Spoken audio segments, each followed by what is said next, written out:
Sabi nila, huwag kang kakain ito kung ayaw mong malason o mamaga ang buong katawan mo sa pangangati. Pinakain lang daw yan kapag emergency, wala nang ibang pagkain. Pero dito po sa mga katutubong manidi, ang galyang ay hindi isang sumpa. Kasi yan pagpapala ng kalikasan. Sa video ito, manghihiram tayo ng karunungan mula sa mga manidi. Alamin natin kung paano nila napaamo yung halaman na iniisip ng iba na papanganib. Sa video ito, malalaman natin yung sekreto nila. Paano ito inihahanda para hindi makalason, hindi maging makate. Itinuturing ang galyang na isa sa pinakamatibay na root crop ng Pilipinas. Kasi hindi ito basta-basta namamatay kahit may baha, may bagyo, nananatili itong buhay. Noon pa nga magkaroon ng digmaan sa Pilipinas, kaya matinding tagutom, yung galyang yung naging pamatid gutom ng pamilyang Pilipino. Kasi kahit walang palay, kahit magkaroon ng matinding tagtuyot, ligtas pa rin kainin yung galyang. Kaya tinatawag itong giant swamp taro dahil sa laki nito. Umaabot ng 2 hanggang 3 metro yung dahon nito. Yung laman nito, ang tinatawag na corm, pwedeng tumimbang ng hanggang 10 kilo kung pababayaan lumaki ng gusto. Alam niyo ba mga kawal yung bakit may ilan na pag kumain ng galyang nangangati sila? Hindi kasi nila alam yung tamang proseso. Tulad ng ginagawa ng mga manidi, tinatanggal nila yung pinakamanipis na layer sa ibabaw. Andiyan kasi concentrated yung calcium oxalate crystals, yung parang maliliit na karayom na tumutusok sa lalamunan natin.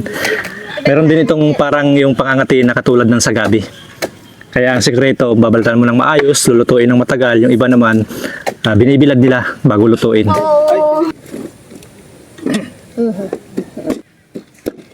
Pangangati na yung braso ni Munit. Yan. Nandito nga pala tayo mga ka-wild sa lunti ang kabundukan at malalagong kagubatan ng Camarines Norte, kung saan matatagpuan ang isa sa pinakamatatandang pangkat ng mga katutubo sa ating bansa. Ang mga manidi ay dalubhasa sa pakikipagkapwa sa kalikasan. At sa loob ng libu-libong taon, yung gubat ang kanilang naging palengke, farmasya at tahanan. Pero sa kabila ng yaman ng kultura nila, hindi laging madali ang kasaysayan ng mga manidi. Dito papasok yung galyang. Tingnan niyo mga kawan. Nilaga lang yan. Tubig lang talaga. Walang asin, walang asukal, walang gata. Tinatawag kasi ang galyang na fallback foods. Kinakain lang kapag wala ka ng ibang opsyon. Bakit nga ba? Noong unang panahon, kapag ang mga palayan ay hinagupit ng malakas na bagyo, kapag ang ibang tanim ay natutuyo dahil sa tindi ng tag-araw, ang galyang ay nanatiling maratag sa ilalim ng lupa. Hindi ito basta-basta namamatay sa baha, sa bagyo, at sa katunayan, mas gusto pa nga nito yung basang lupa. Kaya naging tradisyon na kapag mahina ang pananim, kapag walang mais, walang kanin, ang mga manidi ay tumatakbo sa latian. Yung galyang yung kanilang nagiging survival foods. Huling depensa laban sa gutom. Hindi lang pala nilaga mga kawild. Nagluluto din sila ng ibang putahe, yung may tamis at may gata. Yun daw yung ginagawa nila pag may bisita sila. Yun yung malalaman natin kung paano nila ginagawa yun. Ay, daliwa ko. Sesen, pumahay ka. Pumahay ka mo diet. Tanikaang kita. Yung pala isang proseso mga kawild. Pipit-pitin para mas manuot daw yung tamis sa kagagataan, para mas malinamnam. Nakatikim na ako nito sa Quezon. Ganito rin yung proseso nila. Ito yung special na pagluluto nila ng galyang. Panoorin po natin para next time magluluto kayo ng galyang, alam nyo na yung paraan para mas masarap. Oh, lugsang dah ha. Tapos,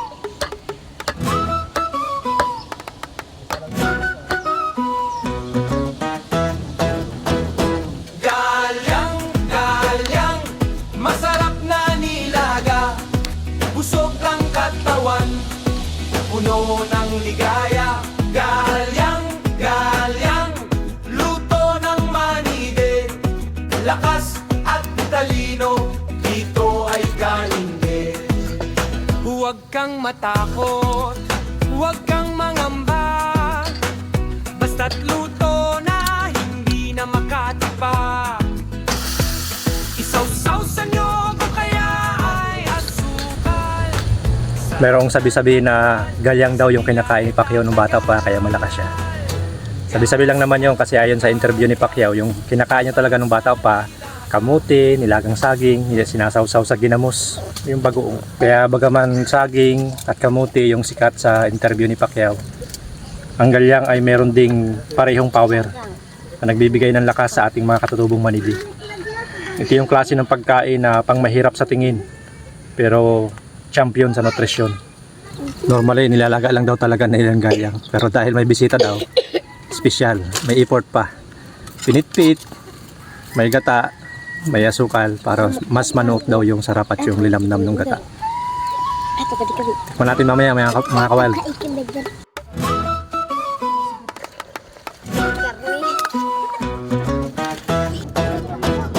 Galyang, galyang, masarap na nilaga. Busog ang katawan, puno ng ligaya. Galyang, galyang, luto ng manide. Lakas at talino, dito ay galing. Ito na. Huwag kang Pero una muna natin tikman yung nilaga. Ito yung traditional na pagluluto nila. Nalagain na. Tapos meron palang sausawa na breaded na niyog. Kulay niya parang off-white, medyo madilaw-dilaw. Sabi nila, pag mali yung pagluto mo, ito na yung huling masasabi mo. Kakati ang lalamunan mo eh. Siksik ito mga kawild, siksik. Parang kamuti. Chewy, parang gabi. Kuha na ikaw. Ay, makawain. Ito lalagyan, oh. Perfect pag sinamahan mo ng pinayod na yung ayos din. So, kahit lagayin mo lang pala. Ay, kaya pa. Ito na may man. Alam nyo mga kawad, yung texture niya, yung nakakain na kayo ng nilagang saba pero hilaw pa yung saba. Ganun yung texture niya. Saka yung malagkit na ubi pag pinagsama mo, parang ganun yung lasa niya. Tamis, salap. Alam nyo ito pag nakatikim na kayong kalyan. Pero kung ano naman. Hindi siya Kahuyak ka na. hindi siya matamis katulad ng kamote. Pero meron siyang sariling lasa sa kanyang mga malalasahan. Halika. Parang lasang ano, medyo earthy, lasang gubat. Tikman na natin mga kawal yung special. Yung pinitpit, may gata, saka may tamis. Ay, pinitpit siya, mas malambot na. Mas malambot na yung tamis, saka yung gata. Mas gusto ko, mas masarap. Subukan nyo mga kawal. Susunod na luto nyo ng galyang. Pipit-pitin nyo, lalagyan ng asukal, lalagyan ng gata. Sarap.